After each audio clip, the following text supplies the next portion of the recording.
Well, despite my best intentions, I have left some in there. Would anybody like to lick the ball? Oh, you're all set. Right. Now, gold is a very good conductor of heat. So right now, it's pushing all of its heat out into the mold.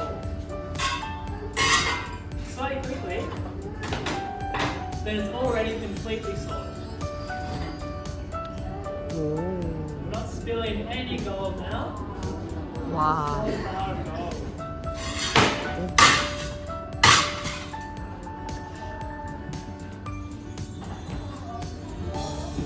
It's still very hot. So that gold is still about 900 degrees. So if you did decide to jump the fence, grab it and run away, by the time you got to the door, it would have melted through your hand. And to show you just how hot the gold is, I'm just going to run a bit of wood along the top. And you'll be able to see, just how much heat is still in that gold. Oh. Still very, very hot. Now, I do very literally, folks, mean in the gold. Believe it or not, there's no heat coming off it. Gold doesn't radiate heat. So I could hold that same stick within a millimetre of the gold all day, and it wouldn't even get warm. As soon as I touch it, it'll start to burn.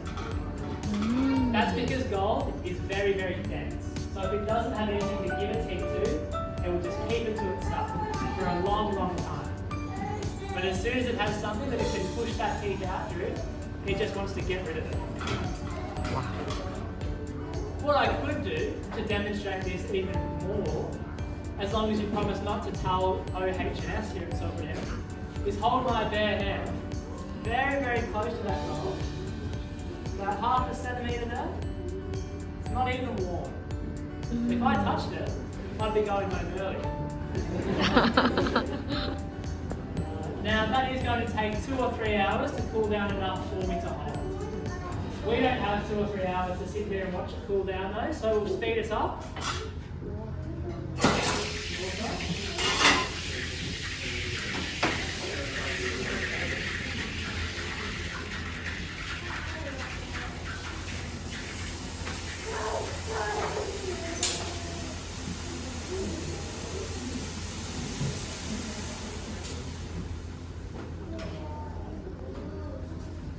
So again, the gold comes into contact with something, the water. It just wants to get rid of all of that heat, push it out as fast as it can. The water then has its own way of removing the heat through the steam.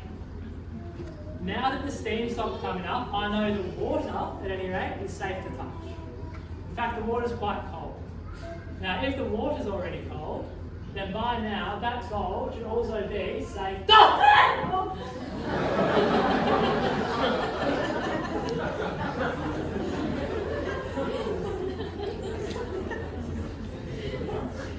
So what we're left with is 3 kilograms of 99.99% pure gold.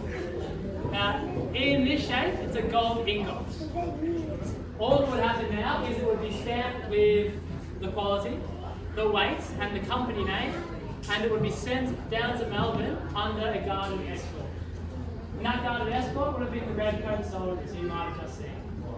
The reason the gold needed a military escort was because it was so expensive. So this much gold in the 19th century would be worth about £400. £400 was about 8 years' wages for the average person. So this would have been a very handy bit of gold to find. It is